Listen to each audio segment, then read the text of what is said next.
Hello and welcome back once again in another session of microeconomics। देखिए last video में जो last session मैंने आपको प्रोवाइड किया था जिसमें हमने डिफरेंट फॉर्म्स ऑफ मार्केट और उनके रेवेन्यू कर्व्स के बारे में स्टडी किया था, तो मैंने आपको हल्का सा हिंट दिया था कि डिफरेंट टाइप्स ऑफ मार्केट्स हमें देखने को मिलती हैं।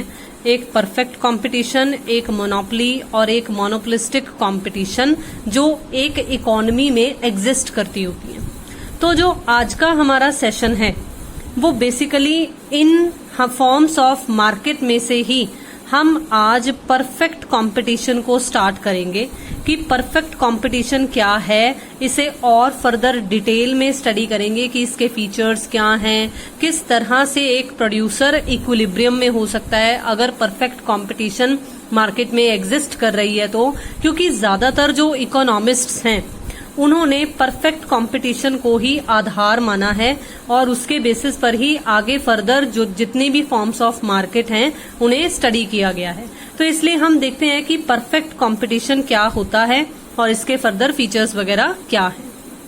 मुझे उम्मीद है कि जो लास्ट सेशन में मैंने आपको परफेक्ट कंपटीशन का मीनिंग बताया था कि ये एक इस तरह की फॉर्म ऑफ मार्केट है जिसमें बहुत ज्यादा नंबर ऑफ बायर्स होते हैं, ज्यादा नंबर ऑफ सेलर्स भी होते हैं और जो सेलर्स हैं वो होमोजीनियस प्रोडक्ट यानी कि समान वस्तुएं सेल करते हैं, एक ही जैसी उनका प्रोडक्ट होता है। The price of the product is generally fixed by the industry।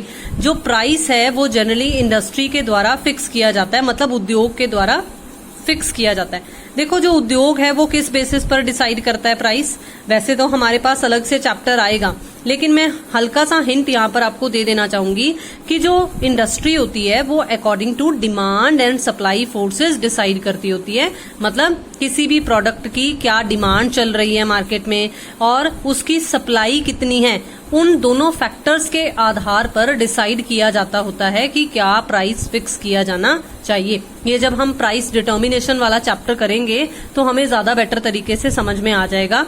तो अभी हाल फिलहाल के लिए अगर हम इसे समझें तो इंडस्ट्री के द्वारा फिक्स किया गया है। जैसे मैं फिर से एक एग्जांपल अगर यहाँ पर दूं आपको कि जैसे गेहूं का रेट, वीट का रेट जो है वो सरकार के द्वारा फिक्स किया गया ना कि एक किसान जो है वो अगर एक के पास ले जाएगा तब भी उसकी गेहूं उतने में ही उतने के रेट के हिसाब से ही बिकेगी, अगर वो दूसरे के पास ले जाएगा तब भी। वो जो रेट फिक्स किया गया है सरकार के द्वारा वो according to demand and supply forces decide किया गया है। तो इसीलिए वो क्या बन जाते हैं, they are the price takers.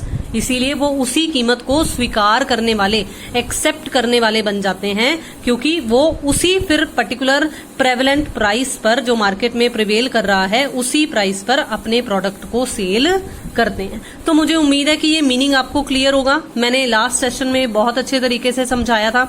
अब जिसे ये मीनिंग क्लियर है, समझ में आ गया, तो आधे से ज्यादा जो फीचर्स हैं परफेक्ट कंपटीशन के वो इसी मीनिंग पर आधारित हैं। अब हम देखते हैं कि what are the various features of perfect competition. अब देखो अगर हम फीचर्स या विशेषताओं में सबसे पहला पॉइंट अगर देखें तो पहला पॉइंट है there are large number of sellers. मतलब प्रोडक्ट को सेल करने वाले विक्रेता जो हैं वो बहुत ही ज्यादा नंबर में होते हैं। तो अब इस पॉइंट को ही अगर हम नेक्स्ट पॉइंट से रिलेट करें तो नेक्स्ट पॉइंट के साथ इसका रिलेशन कैसे बनता है।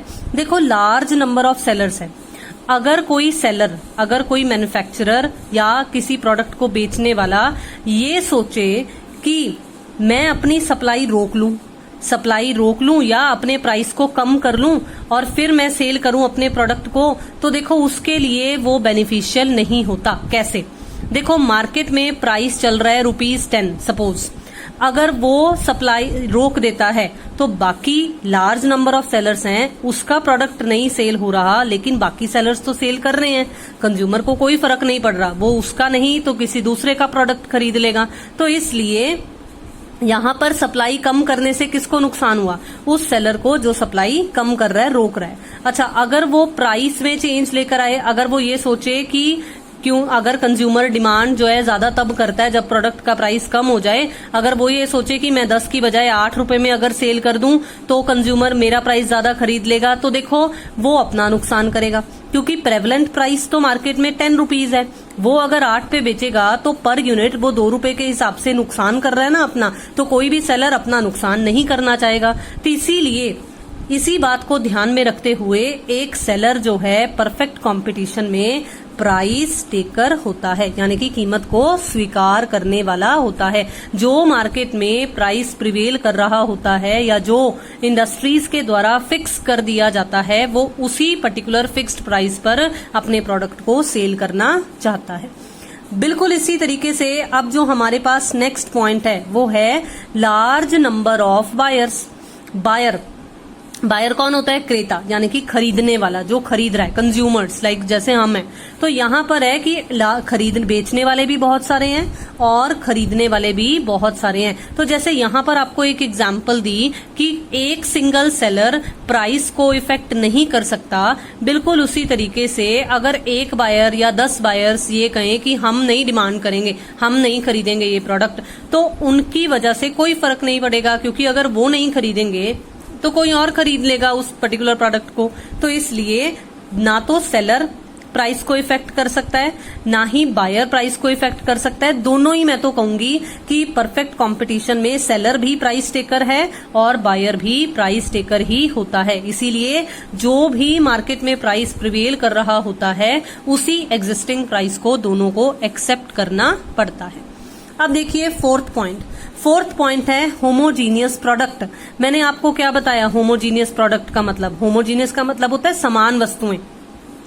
गेहूं a producer A seller sell कर रहा है तब भी वही है, अगर बी सेल कर रहा है तब भी गेहूं वही है, अगर सी सेल कर रहा है तब भी वीट वही है। तो इसका मतलब जो प्रोडक्ट है वो समान है, एक जैसा है, कोई फर्क नहीं है उसमें, एक ही जैसा, मतलब फीचर्स वगैरह उसके लगा लो प्रोडक्ट के, या हम यूं कहें कि क्वालिटी वगैरह सब एक जैसी है। तो इस केस में एक जो सेलर होता है, क्योंकि वो होमोजीनियस प्रोडक्ट सेल कर रहा है, अब फिर से मैं इसको नेक्स्ट पॉइंट से रिलेट करूंगी, क्योंकि वो होमोजीनियस प्रोडक्ट सेल कर रहा है तो इसका मतलब कुछ ऐसा एक्स्ट्रा नहीं है जिसकी वजह से उसे अपने प्रोडक्ट की तरफ बायर को अट्रैक्ट करना पड़े, तो उसे कोई एक्स्ट्रा सेलिंग कॉस्ट यानी कि कोई एक्स्ट्रा बिक्री लागत नहीं बियर करनी पड़ती। क्यों करे वो एक्स्ट्रा कॉस्ट बियर? जब एक ही जैसा प्रोडक्ट है, वही प्रोडक्ट ए सेल कर रहा है, वही प्रोडक्ट बी सेल कर रहा है, वही प्रोडक्ट सी सेल कर रहा है, जब प्रोडक्ट ही एक जैसा है तो अलग से कोशिश क्यों करनी?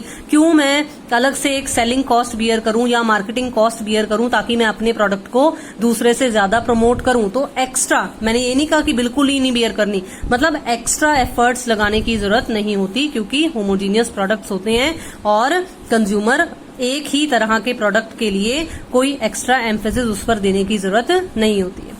ठीक है, अब फिर से वही ये पॉइंट आपको ऑलरेडी समझा दिया गया है कि सिंगल प्राइस मार्केट में प्रिवेल करता है, एक ही पर्टिकुलर प्राइस प्रिवेल करता है, उसी पर्टिकुलर प्राइस पर सेलर और बायर्स जो हैं वो एक प्राइस पर आकर मतलब अपने आप को इक्विलिब्रियम में पाते हैं। सेलर उसी प्राइस पर अपना प्रॉफिट मैक्सिमाइज कर सकता है, और अगर हम बायर के पॉइंट ऑफ व्यू से बात करें तो बायर उसी पर्टिकुलर प्रिवेलिंग प्राइस पर अपना सेटिस्फेक्शन मैक्सिमाइज कर सकता है। नेक्स्ट पॉइंट देखिए, there is a perfect knowledge of the price to the sellers and the buyers. This is very very important point कि ये समझा जाता है कि जो perfect competition type of market है या फॉर्म ऑफ मार्केट है, उसमें दोनों को, सेलर को भी और बायर को भी पूर्ण ज्ञान है, मतलब दोनों ही रैशनल है एक तरीके से, दोनों को परफेक्ट नॉलेज है कि क्या प्राइस मार्केट में प्रिवेल कर रहा है। जैसे हम सब्जी वाले से सब्जी खरीदने जाते हैं तो हम उसे क्या कहते हैं, अगर वो महंगा लगाने की कोशिश करता है तो हम उसे कहते हैं ना कि भैया नहीं ये प्राइस चल रहा है, तुम ज्यादा महंगा बेच रहे हो। तो इसलिए उस केस में अगर वो बेचने की कोशिश करता है तो उसका प्रोडक्ट बिक नहीं पाता ना। तो यहाँ पर इसी पॉइंट की बात की जा रही है कि दोनों को, सेलर को भी और बायर को भी, दोनों को परफेक्ट नॉलेज है। इसीलिए जो मार्केट में प्राइस प्रिवेल कर रहे होते हैं उसी प्रिवेलिंग प्राइस पर दोनों अपने आप को इक्विलिब्रियम में पाते हैं। अब देखिए, अब नेक्स्ट पॉइंट क्या है, there is a freedom of entering और एग्जिटिंग टू दी फर्म, मतलब फर्म्स जो हैं, अब इंडस्ट्री की बात की थी ना हमने कि इंडस्ट्री जो है वो प्राइस फिक्स करती है, ग्रुप ऑफ फर्म्स मिलकर इंडस्ट्री बनाती होती है ना, बिजनेस स्टडीज में आप ये पढ़ते हो। तो जो फर्म्स हैं वो चाहे इंडस्ट्री में एंटर कर जाएं, चाहे इंडस्ट्री छोड़कर चले जाएं, तो कोई फर्क नहीं पड़ता, उन्हें फ्रीडम है, मतलब किसी तरह का कोई लीगल उन पर प्रेशर नहीं है कि आपको डॉक्यूमेंट कोई सबमिट करवाना पड़ेगा या कोई लाइसेंस लेना पड़ेगा। इस तरह का कंसेप्ट परफेक्ट कंपटीशन के केस में हमें नहीं देखने को मिलता है। उन्हें पूरी की पूरी आजादी होती है, जब चाहे वो फर्म मार्केट में एंटर कर सकती है, जब चाहे वो मार्केट छोड़कर जा सकती है। बिल्कुल इसी तरीके से अब हमारे पास, जैसे हमने बोला था कि कोई एक्स्ट्रा सेलिंग कॉस्ट बियर करने की जरूरत नहीं है, तो यहाँ पर भी ऐसा ही कुछ है। जब एक ही प्राइस मार्केट में प्रिवेल कर रहा है, मैं पंजाब में अगर सेल करूं तब भी मुझे वही प्राइस मिलेगा, अगर मैं हरियाणा में सेल करूं तब भी मुझे वही प्राइस मिलेगा, तो मैं एक्स्ट्रा ट्रांसपोर्टेशन कॉस्ट क्यों बियर करूं? मैं क्यों अपना हरियाणा में बना हुआ प्रोडक्ट पंजाब लेकर जाऊं जब मेरा वही प्राइस मुझे मिलेगा? तो इसीलिए एक सेलर को कोई एक्स्ट्रा ट्रांसपोर्टेशन कॉस्ट भी बियर नहीं करना पड़ता। तो जिस पर्टिकुलर एरिया में वो सेल कर रहा होता है प्रिवेलिंग प्राइस पर, वो उसी पर्टिकुलर एरिया को कवर करता रहता है। बिल्कुल इसी तरीके से अब देखो ये point, average revenue and marginal revenue, अगर आपको ध्यान हो तो ये हमने रेवेन्यू कर्व्स में पढ़ा है कि एवरेज रेवेन्यू और मार्जिनल रेवेन्यू कर्व्स जो हैं वो सेम होते हैं, क्योंकि प्राइस सेम है, कांस्टेंट है। जब प्राइस सेम हो, एवरेज रेवेन्यू सेम हो, कांस्टेंट हो, तो मार्जिनल रेवेन्यू भी सेम यानी कि कांस्टेंट होता है। तो इसीलिए यही एक लाइन बनती है। ये मैं ऑलरेडी आपको एक्सप्लेन कर चुकी हूँ लास्ट वीडियो में, अब काइंडली उसे जरूर रेफर कीजिए अगर आपने अभी तक उस वीडियो को नहीं सुना है तो। अब देखिए, there is a perfect mobility under this market, मतलब जो ये perfect competition form of market है, इसमें परफेक्ट मोबिलिटी है। मोबिलिटी का मतलब क्या होता है? देखो पहले तो ये देखो, आपको दो तरह की मार्केट्स बताई गई हैं। एक तो बताई गई है गुड्स मार्केट, एक बताई गई है फैक्टर मार्केट। जो गुड्स मार्केट है वो तो वस्तुओं से रिलेटेड वाली मार्केट हो गई कि प्रोडक्ट यहाँ बिके या किसी दूसरी जगह पर बिके। और फैक्टर इन मार्केट का मतलब है यहाँ पर फैक्टर्स ऑफ प्रोडक्शन की बात की जा रही है, मतलब जितने भी हमारे land, labour, capital and entrepreneur होते हैं, यहाँ पर उन फैक्टर्स ऑफ प्रोडक्शन की बात की जा रही है। मोबिलिटी का मतलब होता है एक तरीके से फ्लेक्सिबिलिटी। तो यहाँ पर क्या मतलब है, या गतिशीलता जिसे हम कहते होते हैं, तो यहाँ पर आपको इसका क्या मतलब बता रखा है कि अगर हम एक प्रोड्यूसर के पॉइंट ऑफ व्यू से, या हम कहें कि हम एक कंज्यूमर के पॉइंट ऑफ व्यू से बात करें, तो एक कंज्यूमर गुड्स उस मार्केट में से खरीदेगा जहां पर उसे गुड्स सस्ती मिलेंगी। तो देयर इज परफेक्ट मोबिलिटी, मतलब एक तरीके से परफेक्ट फ्लेक्सिबिलिटी है कि अगर वो शिफ्ट करना चाहे, अपनी चॉइस में किसी तरह का कोई चेंज लेकर आना चाहे, तो वो आराम से लेकर आ सकता है। सस्ती मिलेंगी तो वो खरीदेगा, अगर महंगी मिलेंगी तो वो नहीं खरीदेगा। तो इसलिए उसके पास परफेक्ट मोबिलिटी है। बिल्कुल इसी तरीके से अगर हम फैक्टर्स ऑफ प्रोडक्शन के पॉइंट ऑफ व्यू से बात करें कि जो फैक्टर्स ऑफ प्रोडक्शन है, देखो लेबर की एग्जांपल, सबसे सिंपल बात, लेबर वहां पर अपनी सर्विसेज रेंडर करेगी जहां पर उसे वेजेस ज्यादा मिलेंगी।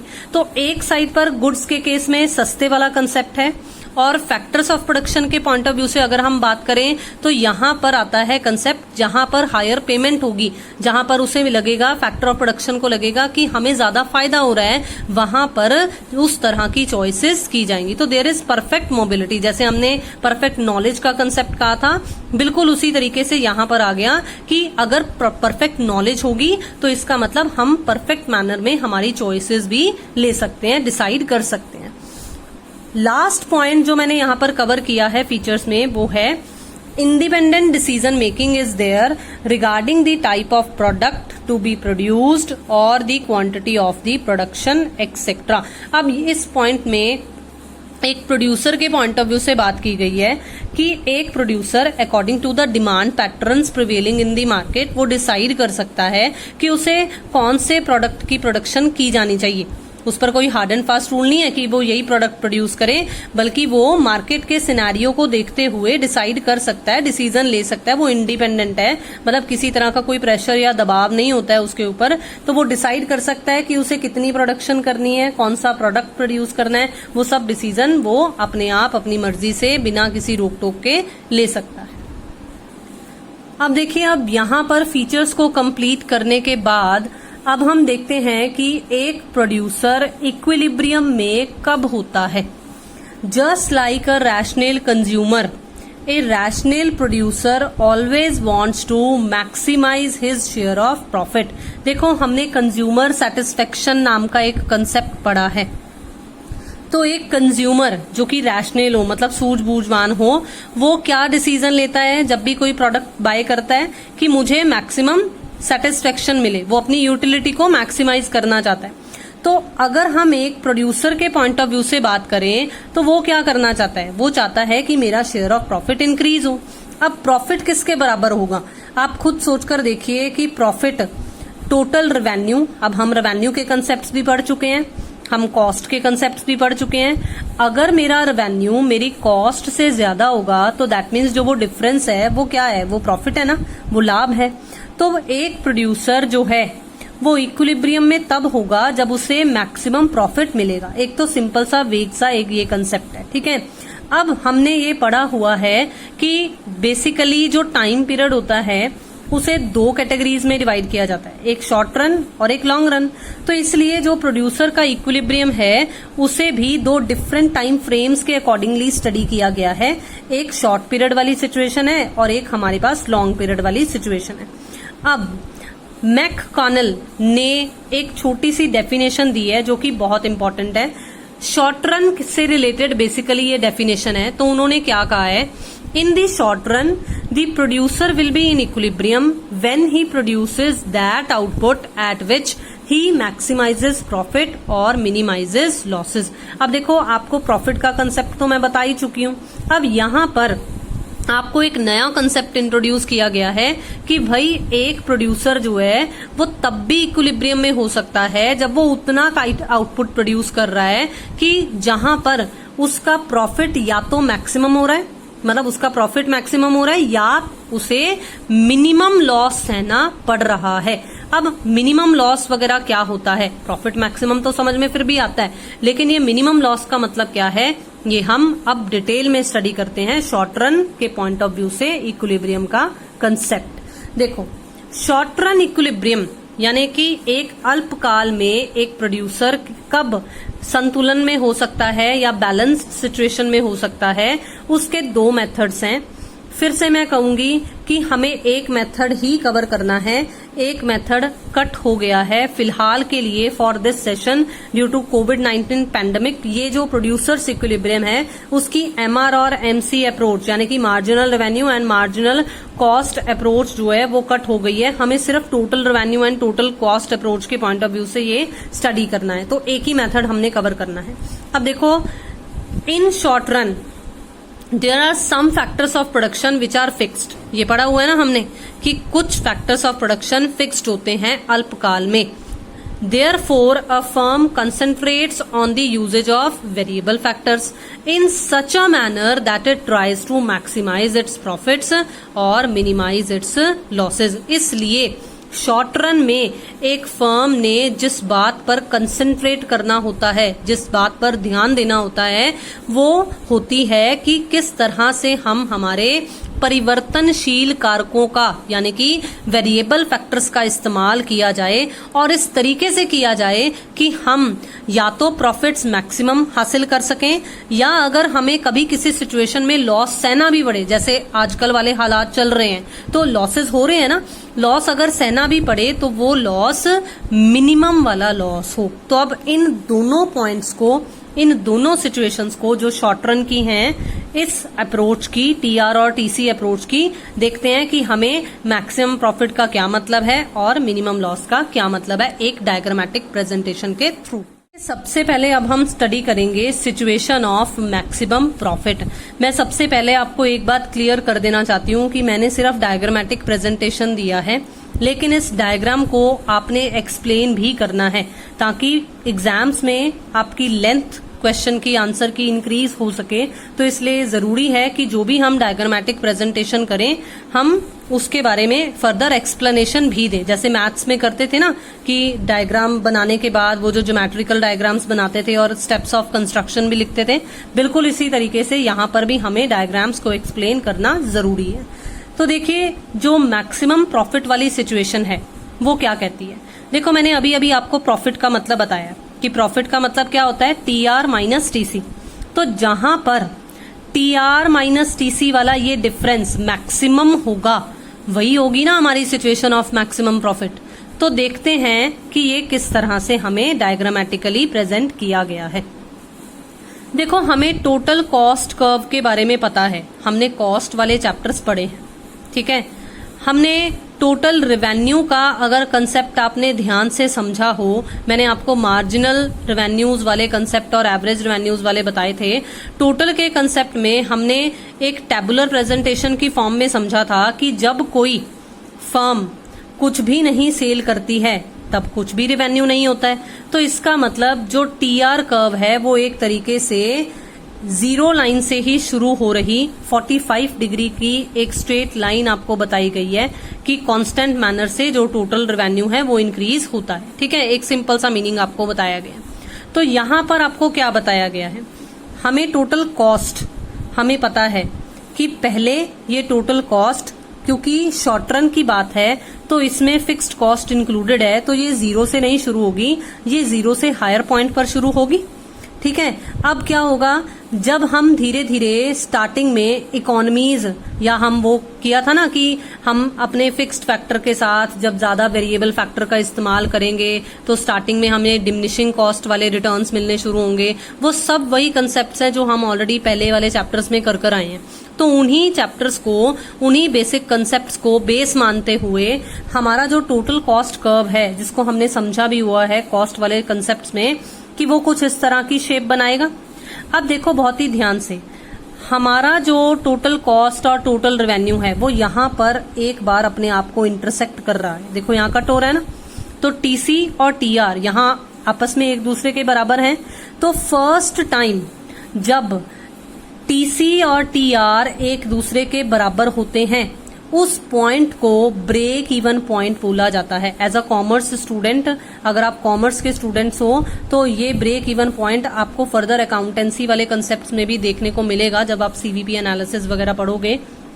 लेकिन बहुत ही सिंपल सा मीनिंग यहाँ पर यही होता है कि जब हमारी जो रेवेन्यू है वो हमारी कॉस्ट के बराबर होती है, जब हमारी सेल्स हमारी कॉस्ट के बराबर होती हैं बेसिकली, तो उस वक्त हम उस पॉइंट को ब्रेक इवन पॉइंट बोलते हैं कि यहाँ पर अब वो पॉइंट टूट गया कि अब हमारी कॉस्ट कम होने लग जाएगी, हमें प्रॉफिट मिलना शुरू हो जाएगा। सिंपल सी बात। तो देखो यहाँ ऐसा ही हो रहा है। अब इस लाइन को ध्यान से देखो, ये TR वाली लाइन है, ये ऊपर है, और ये जो TC वाली लाइन है देखो वो नीचे है। तो इसका मतलब डिफरेंस आना शुरू हो गया, हमारा रेवेन्यू ज्यादा होना शुरू हो गया।